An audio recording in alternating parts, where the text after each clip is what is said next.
What's up, guys? I'm Nico, 19, from the San Fernando Valley area in LA, and just want to introduce you really quick to my car, Dianne. Dianne's a 1996 328i. I picked her up in kind of an interesting condition a few months ago, and really when I found it, pardon my French, but she looked like a pile. But I saw the potential. I noticed in the pictures the car was really lowered. It came with E36 ZHP package wheels, and it was black, and the interior was flawless on it, and it was stick, so I couldn't complain. The initial listing of it was for about 1,600 bucks. It had another hood on here that had this nasty carbon wrap that's peeling off. The stock bumper, it was with a cracked fog light, just looked like absolute garbage. But I saw the potential, and he said it was listed for 1,600 bucks. So I called him up. I said, hey, I really want your car. Car enthusiast, I want to touch it from A to Z, just make it an absolute monster. And he's like, all right, well, come out and see it. So I went out with a buddy, and after about half an hour of spending some time with him going over the car and just looking it over, we settled on a final price of about 900 bucks, and been happy with it ever since. I already did my research. You E36 guys know that the cooling on these guys is the #1 problem if you plan on tracking it, or even canyon carving for that matter. So immediately when I bought the car, I said, fuck it, I'm going to replace everything. I got a Stewart Racing water pump, Mishimoto hoses, Mishimoto radiator. They're all aluminum performance radiator, and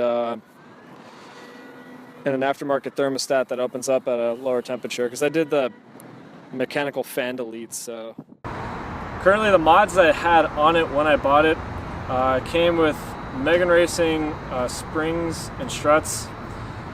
So the car was completely lowered, and I think as far as suspension is concerned, that's all it had, with the exception of slotted rotors. So from the time I bought it, I've installed aftermarket control arms on the front from Turner Motorsports, along with the heavy-duty bushings from them. I've also done a front strut tire brace from Megan Racing. I've got some rear camber arms that are going to be going on pretty soon. I've just been too lazy to install it, really. And an assortment of other goodies that are going to be bolting on pretty soon. Really, the ultimate fate of this car will be a daily driver that I can just take to the canyons and absolutely destroy. Any AMG cars and things of that nature, maybe even keep up with a couple of Evos and Suvis. I know you guys are going to give me shit for that, but it's all good. This summer, pretty soon, I'm going to be sending it off to Third Shift Motorsports. They're going to be doing pretty much the top end, your typical bolt-ons. It's going to be, a newer cold air intake with the actual heat shield, because the one I have doesn't have the heat shield. It's going to have the mass airflow sensor off the 540i, new intake boot that deletes the ACS, I think it's called, and M50 manifold off the 325i. For you BMW guys, you know exactly what I'm talking about. And the M3 cams all tied together with the tunes. So the red line's going to be bumped up by like 700 RPM. It's going to gain like another 40-ish horsepower if memory serves me right, and it's going to be a lot quicker. I'm really happy with that. One last thing I forgot to mention, it did come with a new diff in the back. So I believe it's off of an M3 because the gearing is shorter, and I do spool about 100 RPM when I'm doing about 70 or so. So yeah, it's definitely not stock diff by any means. And I found out that I had that by laying down a couple patches of rubber and just felt like, well, let's check to see what it has.